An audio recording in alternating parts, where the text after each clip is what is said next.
Okay, hey, happy to see all of you today. And I'm Oleg, working Preply. Today we'll be talking about availability of web applications. Let's go. Here is our agenda. Quick recap what web applications are, then how we define their availability, how does it help Preply and our users, uh, what challenges have we faced when working on that, and the next steps. Closer. Cool. So yeah, what web applications are? Let's have a brief overview what websites are. Pretty familiar chart for us.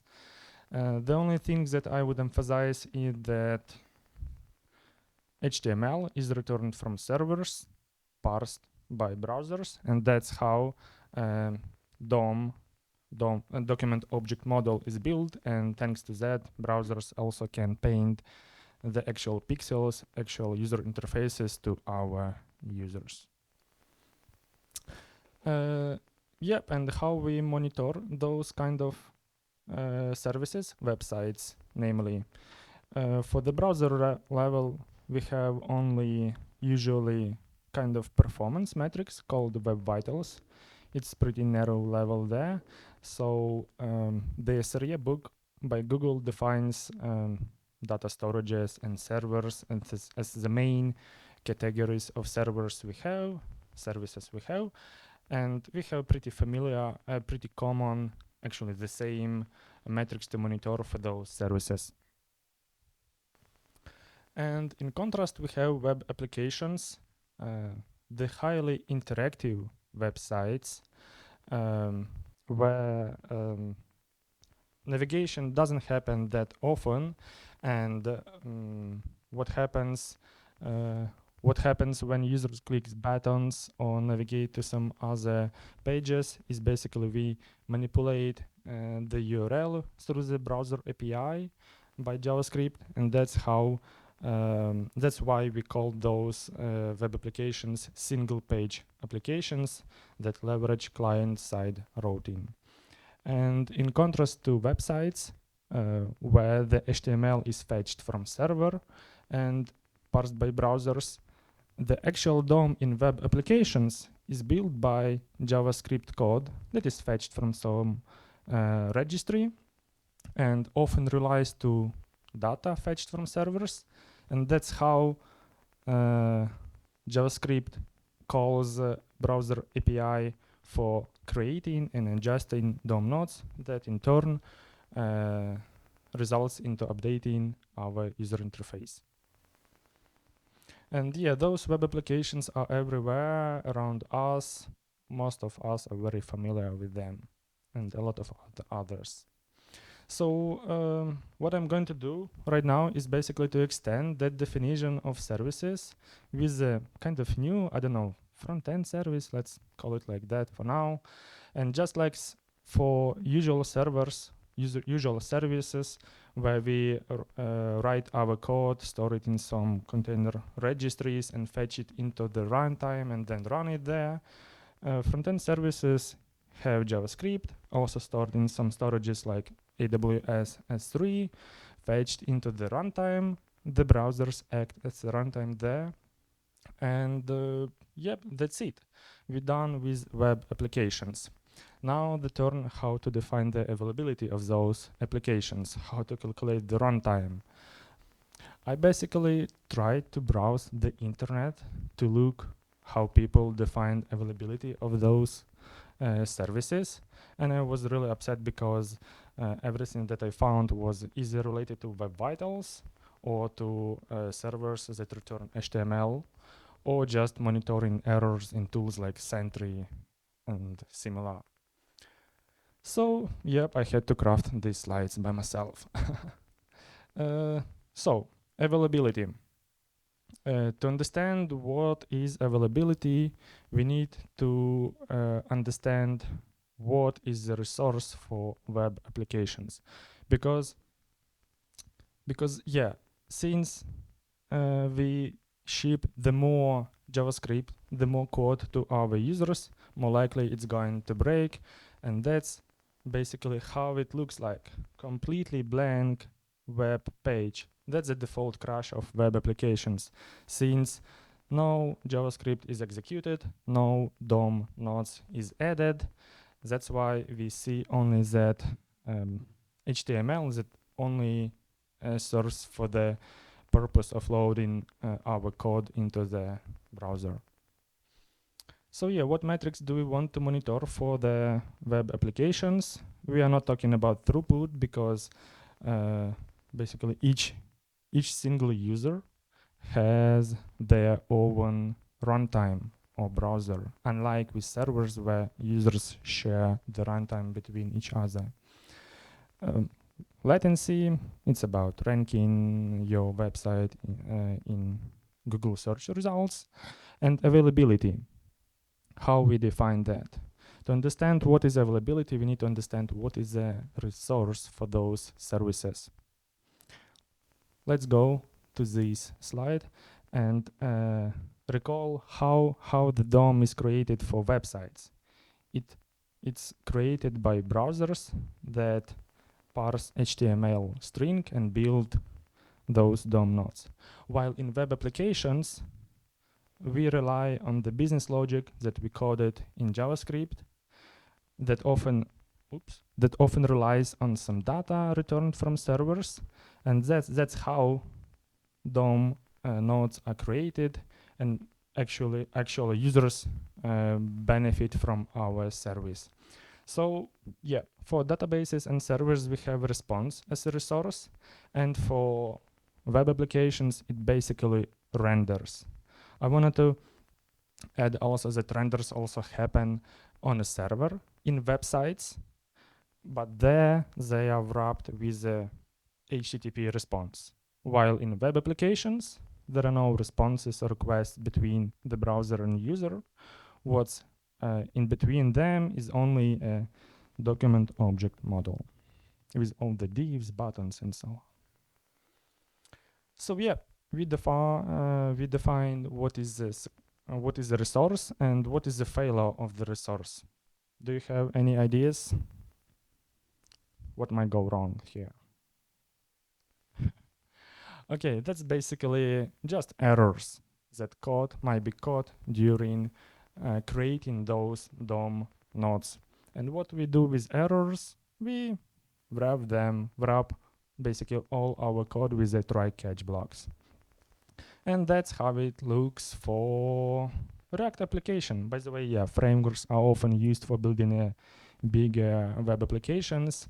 And since they structure our web applications in a tree structure with all the branches and leaves, we can wrap those trees with this kind of try-catch blocks.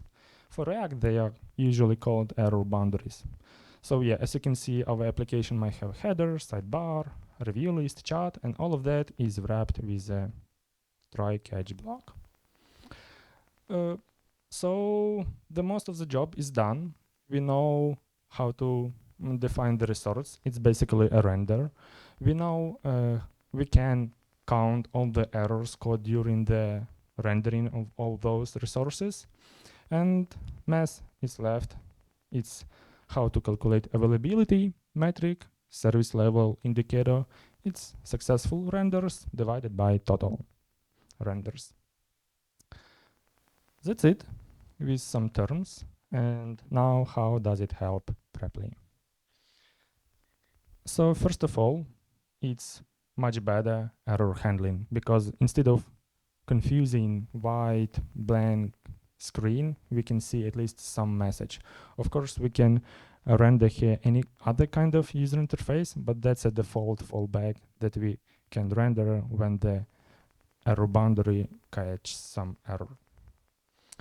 The next thing is impact mitigation. And what I mean here is that, as I said, our application in code looks like a tree. We can wrap any piece of that tree or leaf with a try-catch block. That's how it looks. That's how it might look like. So not just the whole app is wrapped with try-catch block, but also a single pieces like sidebar or chat might be wrapped with those dedicated error boundaries. So if you take a real page from Preply, that's basically a classroom where live lessons happen between tutors and students with the video and audio connection. We have also a lot of widgets here. There is a chat, exercises, vocabulary, and right now we can see here a teaching assistant. So once some error happens, we can scope the impact of that error limited only to that widget that caused the error that is wrapped with a try-catch block. That's about impact mitigation, and that also thanks to ability to provide additional attributes to those try-catch blocks, like team or view name. We can also spread the load, the responsibility for watching for application between multiple teams, between all teams that iterate in the same web application. Yep. How it looks like in our monitoring tools, we use Datadog internally, and that's simply those two metrics, total amount of renders and amount of failures. And what we do, we use the same formula we saw before, and as we can see, we have almost very close availability to 100%. Yep, those monitoring tools, Datadog, in combination with the possibility to put additional attributes to those try-catch blocks, help us to have additional dimensions besides theme and view name, such as service or release name, and they help us to improve visibility drastically for what is happening for web application, and set up real-time alerting like this one in Slack about, hey, something is crashing, and drag them only to the teams that are iterating on that specific widget or piece of code that causing that error. Again, as you can see here, that's basically a set of components that are wrapped with the error boundary, and you can see that in Preply we have around 150 of those try-catch blocks that we monitor, and you might assume that each of those high bars is basically an incident or a bug that we had in production. Yep, that's it for the benefits of monitoring web pages, web applications availability, and the challenges we faced when working on that. So that's about distinction of resources. The challenge here is that since it's up to engineers where to put those try-catch blocks, it depends on us how many renders, how many resources we define. So we need to balance between how granular we want to be with how visible each error will be. What I mean here is that we can see chat here, wrapped it in its own error boundary, but also chat itself is a kind of fully fledged messenger with a list of threads, a main area, kind of profile, a complex input field that also can render some pop-up to search for emojis, and all of that piece can throw an error. But if we wrap each single button with the try-catch block, we will increase amount of resources. So with the very same conditions, we can not detect the same amount of errors happening somewhere else in our app. The same challenge comes when we are dealing with list items. That's basically another page from Preply where tutors manage their lessons with students. That's basically a calendar. And yeah, if we wrap each single event, which by the way is pretty complex, we run a lot of A/B tests around that pieces of functionality, and that's why they sometimes can throw errors. So if we wrap each single event with the try-catch block, we increase total amount of renders or resources reported to our monitoring tool. And if only those blue events are going to throw errors, it will be about a dozen of errors triggered by a single user. And that in combination for like 10 or 20 users already can trigger alerts for our teams, what is not always desired for us because of the severity of the bug. Another interesting thing is that scraping data from browsers is not that easy as from servers because of two reasons. Think of mobile devices that can go offline for a couple of seconds pretty often because of commuting or something, and we can lose our data that is logged through our infrastructure through the network. Another thing is that if we leverage some CDN providers to serve our content faster to our users, those CDN providers often charge Preply and other services by the volume of HTTP requests served or processed through the infrastructure. So if we launch dedicated HTTP request to log each specific piece of data, each render, that by the way is not specific to monitoring of web applications, but also to any kind of login that is done from browsers, we'll spawn a lot of HTTP requests, and we'll pay for them quite significant amount of money, depending on the scale, of course. So what we are doing is to mitigate the network issues is we are storing all the data we wanted to log into our infrastructure into browser until it's successfully received by our servers. And the next thing to fight with expensive services by CDN providers, we log all those events, including renders and failures, within batches and send them to our infrastructure within a single HTTP request. Yep, that's it for challenges. The next steps, there is just only one. And yep, since we have a real-time metric on how our web application, how our service is performing, we have an ability to set up canary releases for such kind of services. So before shipping a new release to the whole set or to the whole audience, to the all Preply users, we just release it to a subset, a fraction, like 5%, I believe, of users. We check the success rate of those renders or just service level indicator, and if there are no drops, we can easily scale the release to all the rest Preply users. That's it. Would be happy to answer your questions.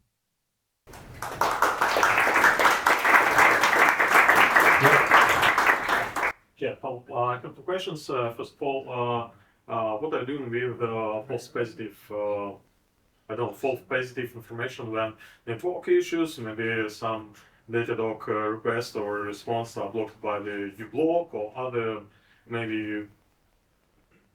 You mean how we dealing with the networking, with logging all of that data? Yeah. So first of all, it can be a client-side problem, yeah, with network, of course, and you can collect it, you can push it, and that means that your statistic is not perfect, yeah, that you collect in Datadog. And second question, what about privacy? Yeah, user privacy, because you collect this information, is it describe it in your license or I don't know, anyway. Yeah, answering second question first. There is no privacy issues because what we log is basically just a let me try to show you. That's basically not this slide as well. What we log is basically a team that is responsible for some specific component, how we call that component, also name of the service and the name of release. So there is no privacy concern specific to monitoring web pages, web applications availability. Regarding the first question, I'm not sure if I got it right. Do you mean if we can have some false positives when catching the errors? Yeah. Or about transferring? Yeah. Imagine situation. User connect via mobile network. Yeah. Use 3G or 2G or something else. Yeah. There are a lot of errors because of I don't know, or metro station or something else, and after that then network is available, yeah, we got a lot of errors. Yeah, that application wasn't available. Got it. Thanks. So those kind of errors that are caused by connectivity on this chart, let me also go back. Those errors, they do not affect the rendering, because in JavaScript we can handle all the statuses of those responses, and it's the app is not going to crash because of the failed responses to API. That's a different type of errors that are tracked on the server side, I believe. Oh no. If it's connectivity issue because of devices going offline, yeah, we basically not sure we can track it easily. But those errors that are happening during rendering process, that are completely separate from those that happen because of fetching of data from API. Yeah, thank you. In shorter words, we just need to handle in JavaScript correctly failures from those calls. Thanks.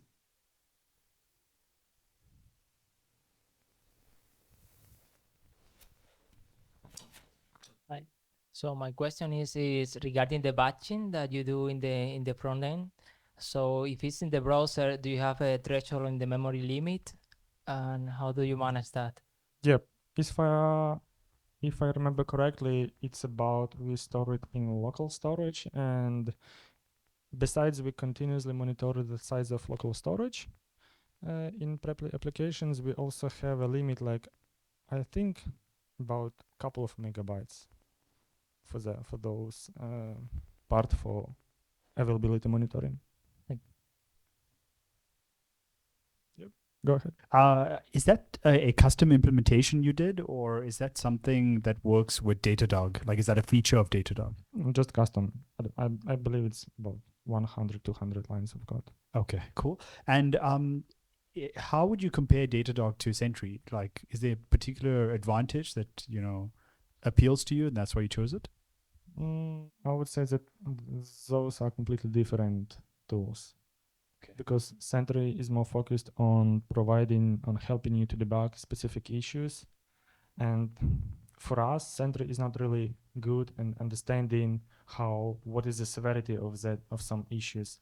It's not that good about understanding impact to our users, because sometimes errors in browsers can be thrown in very different places, and honestly speaking, huge percentage of them do not even impact real users because they are thrown in different phases of web application.